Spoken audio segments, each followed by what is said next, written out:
If the word no makes your chest tighten with guilt, then you've been living in a cage you couldn't see. What if I told you the shame you feel isn't proof of kindness, it's proof of programming? And once you break it, you'll never feel guilty for protecting yourself again. Stay here, because in the next few minutes, you'll learn the truth that flips guilt into freedom. Think about that. Every time you whisper a small no, it feels like you've dropped a stone in the ocean, and suddenly the waves of shame come crashing back on you. You said nothing more than, "I can't," or "not today," but inside it's like you've broken some sacred law. Why does a single word feel heavier than 1,000 burdens you've carried in silence? If you've ever felt that invisible pressure, you're not alone. Millions live like prisoners of politeness, smiling while their soul screams for rest. And here's the truth.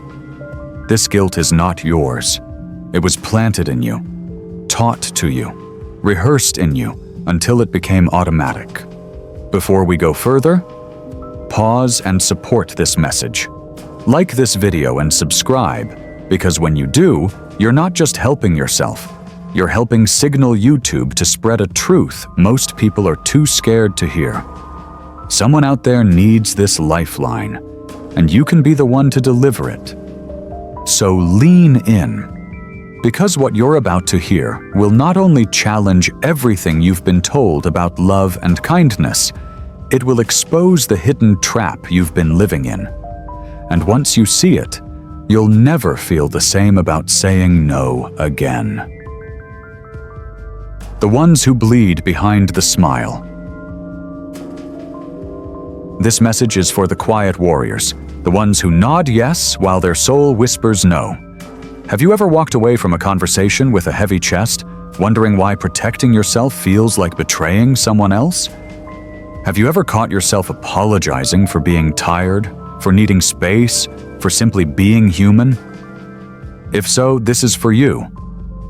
Think of it like carrying a backpack filled with stones that no one else can see. Every time you agree when you don't want to, another stone drops inside. People may praise your kindness, your reliability, your generosity, but they don't see the weight grinding you down. And when, finally, you dare to say no, it feels as if you've shattered a sacred agreement, like you've broken some invisible contract written in guilt and silence. This isn't weakness, this isn't selfishness, this is the cost of being raised to please, to bend, to yield. But let me ask you, how long can a tree lean before it snaps? How long can you smile while your heart whispers for protection? Stay with me, because what you'll discover next may shake the ground you've been standing on. The guilt that was planted in you.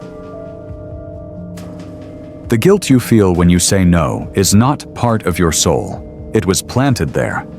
Nobody comes into this world believing they are wrong for protecting themselves. A child doesn't naturally think, "I'm selfish if I don't share my toy," or "I'm bad if I want to rest." That belief is carefully taught, shaped, and repeated until it becomes instinct. From the earliest years, many of us were trained like actors in a play. We learned that love arrives with conditions. Be quiet, be helpful, be agreeable, and you will be rewarded with smiles and approval. But if you resist, if you cry, if you dare to say no, you risk being ignored, scolded, or shamed. Slowly, the message sinks deep. Your value lies not in who you are, but in how much you give. So now, as adults, the guilt rises automatically. You say no, and it feels like sin. You imagine disappointment in their eyes, rejection hanging in the air. But pause for a moment. Whose voice is that whispering inside you? It isn't yours. It is the echo of old lessons, still trying to chain you, and those chains can be broken.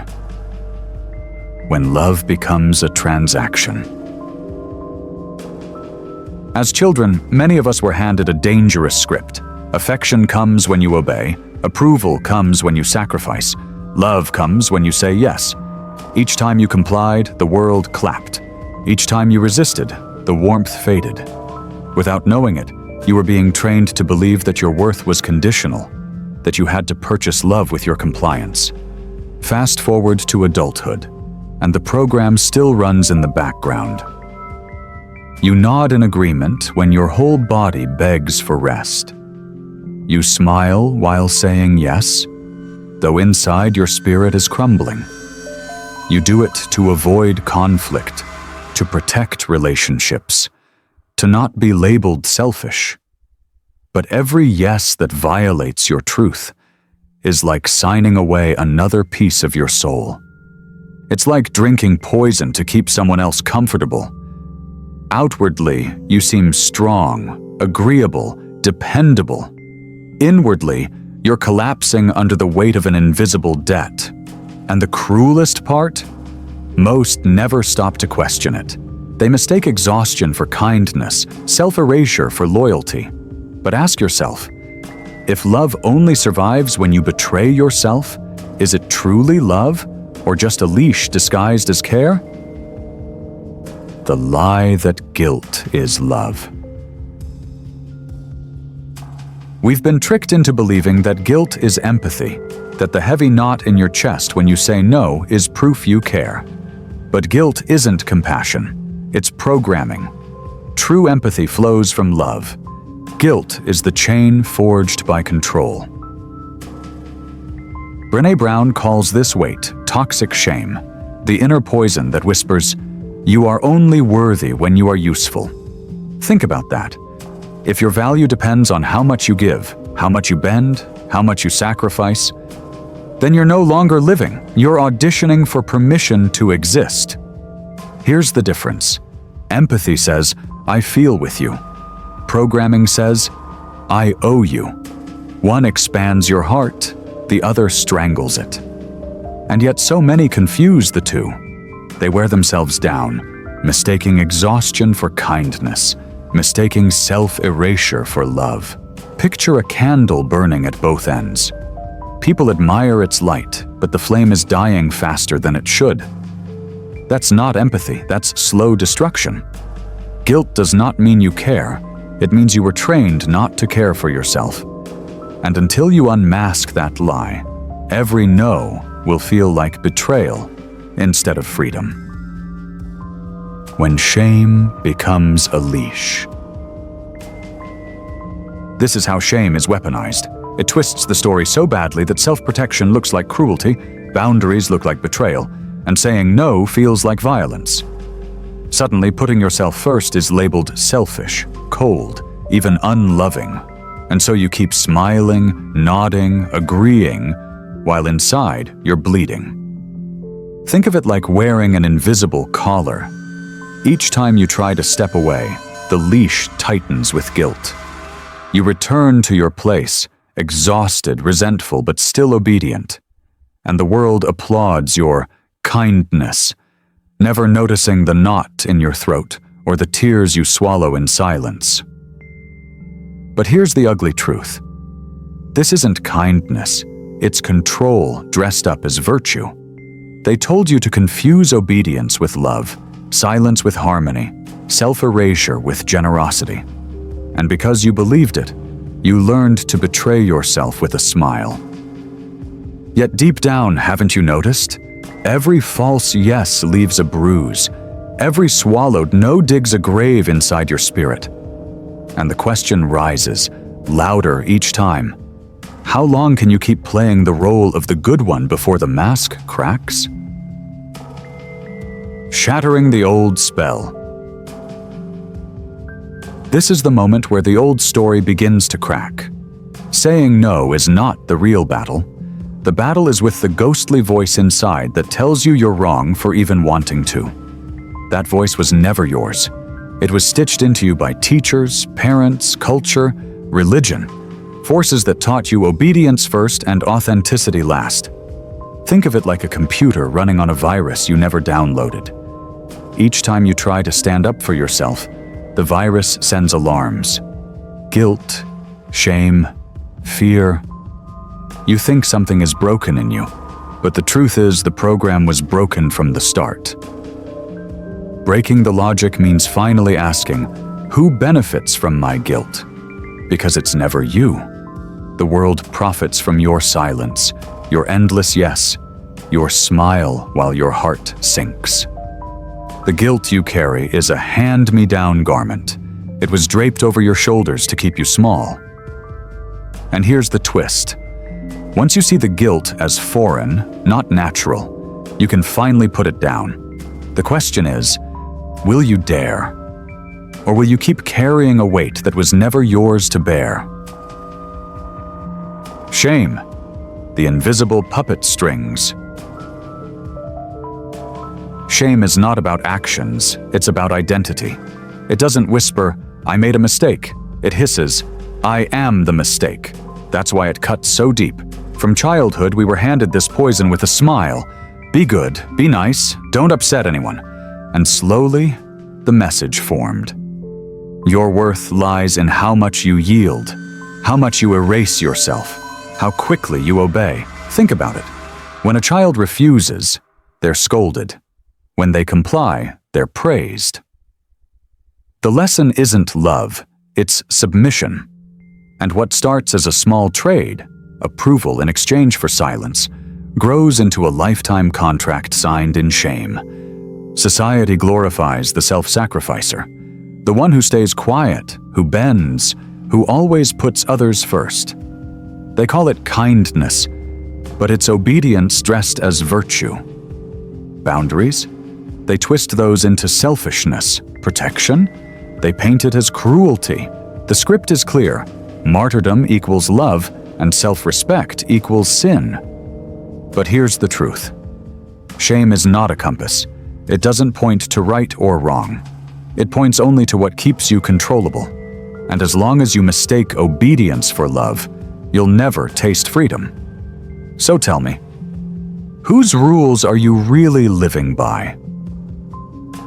The poison that follows you into adulthood. By the time we're grown, the script of guilt is no longer a lesson. It's a reflex. You open your mouth to say no, and before the word even lands, shame rushes in to choke it. It feels like you've failed someone simply by protecting yourself. Relief should follow a boundary, but instead guilt takes its place, like a shadow that won't let you breathe. So you stop trusting your own judgment. You second-guess every instinct. Am I selfish? Am I cruel? Am I unloving? That doubt becomes fertile ground for others to plant their control. And believe me, manipulators, whether they know it or not, recognize the scent of chronic guilt. It makes you the easiest target because all they have to do is frown, sigh, or withdraw, and you crumble into yes again. It's like living with a broken compass. No matter where you try to steer, it always drags you back to the same place. Self-betrayal.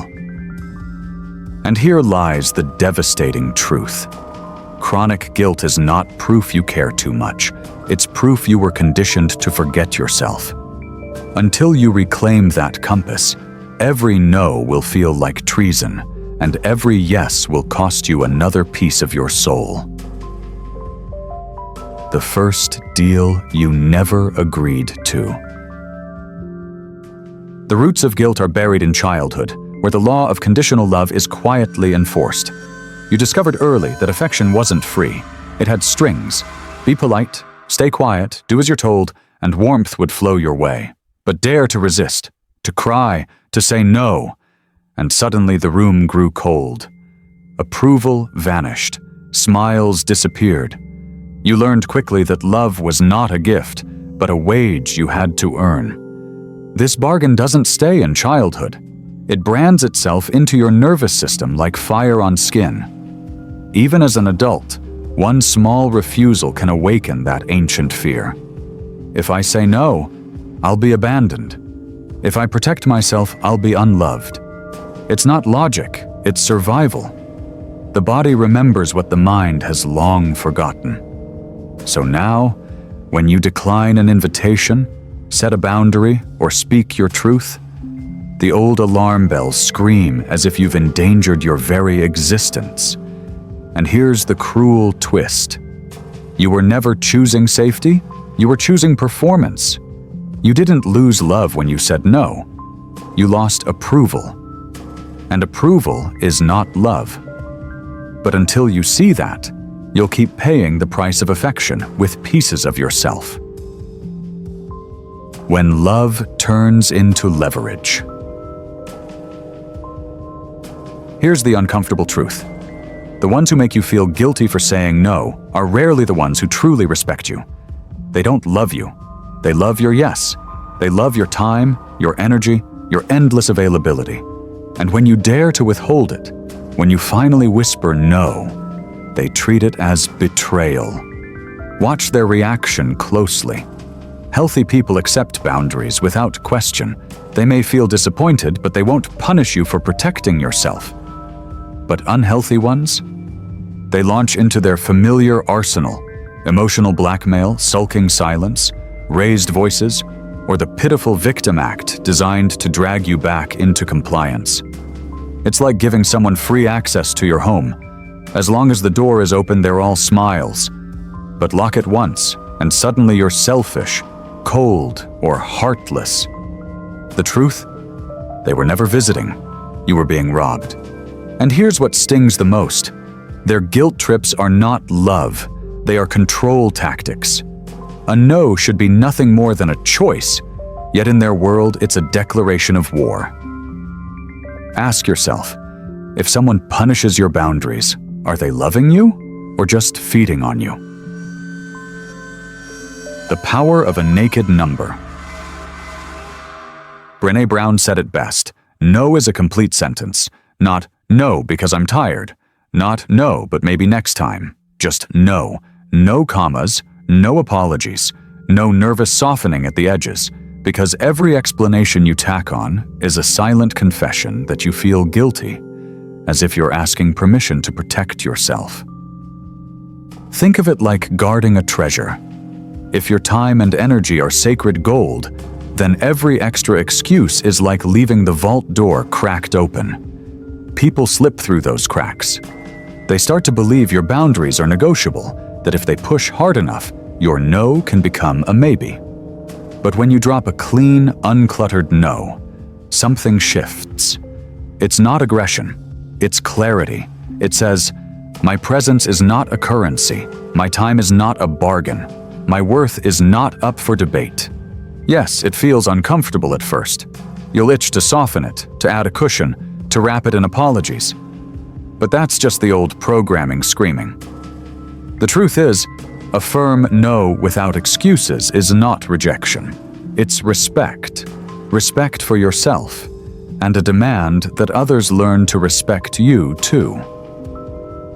Rewiring the guilt machine. Here's the truth. You can't just declare freedom once and expect the guilt to vanish. That reflex, the sting in your chest when you say no, was carved into you over years. It feels automatic, but automatic doesn't mean permanent. It means programmed. And what's programmed can be rewritten. Science calls it neuroplasticity. But think of it like carving new paths in a forest. Every time you say no without apologizing, you're stepping into fresh ground. At first, it feels awkward, messy, even wrong. But the more you walk that trail, the clearer it becomes. Soon, the old guilt path grows over, while the new one becomes your natural road. The trick is practice. Start small. Decline a request that drains you. Don't explain. Don't soften. Just know. Feel the discomfort rise like a storm, and then notice how it passes. With each act, you're teaching your brain a new truth. Self-care is not selfishness, it's survival. And here's the payoff. One day, the reflex will flip. Saying no will feel clean, steady, even empowering. The guilt won't vanish overnight, but each boundary you hold plants dignity where shame once ruled. The garden can change if you keep planting. The courage to stand bare. Reprogramming guilt doesn't happen in silence. It happens in the raw, trembling space where you risk being seen. Yes, you will face criticism. Yes, some will reject you. Yes, whispers of judgment will circle. But here's the paradox. What feels like exposure is actually the birth of strength. Vulnerability is not weakness. It's the measure of truth. Remember, you were raised to believe that compliance was survival. Every yes you gave was like a shield to keep love from vanishing. But shields can become cages. And every time you offer a clean, unapologetic no, you strike at those old bars. You whisper a new story. I deserve to protect myself. I deserve to rest. I deserve to exist as I am. Picture a tree in winter. Stripped bare, branches exposed, it looks fragile. But inside, its roots are deepening, its strength multiplying in silence.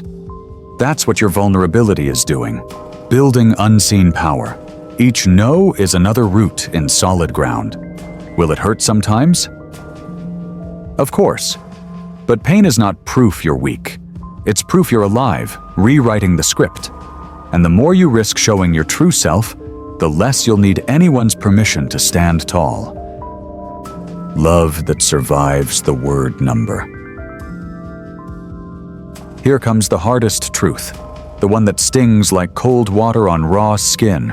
If someone punishes you for saying no, they never loved you. They loved your availability. They loved the endless yes, the quiet compliance, the version of you that bled silently for their comfort. That wasn't love. It was consumption. Genuine love survives freedom. It breathes when you step back. It respects when you draw a line. It doesn't vanish when you say, "Not this time." Possession, on the other hand, suffocates. It thrives only as long as you stay small, pliable, and endlessly giving. The moment you resist, it withers and spits venom. When you dare to say no, masks fall. Suddenly you see who truly cares for you as a whole person, and who only wanted your compliance. It's like a filter washing over your life. Some will remain, stronger and truer than ever, and others will disappear, revealing they were never really with you at all. Painful? Yes. Liberating? Even more. Because once you witness who survives your no, you'll know the difference between love that carries you and chains that drain you. And so we arrive at the final truth, the kind that both wounds and heals.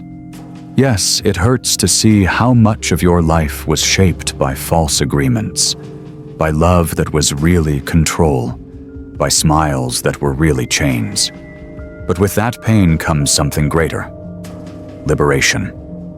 For every relationship that crumbles when you stand in your truth, space is cleared for one that will honor you as you are, whole, flawed, messy, human, and free. This is not just about saying no. It's about reclaiming your life. It's about refusing to negotiate your dignity ever again. And every time you choose to honor yourself, you are not losing love.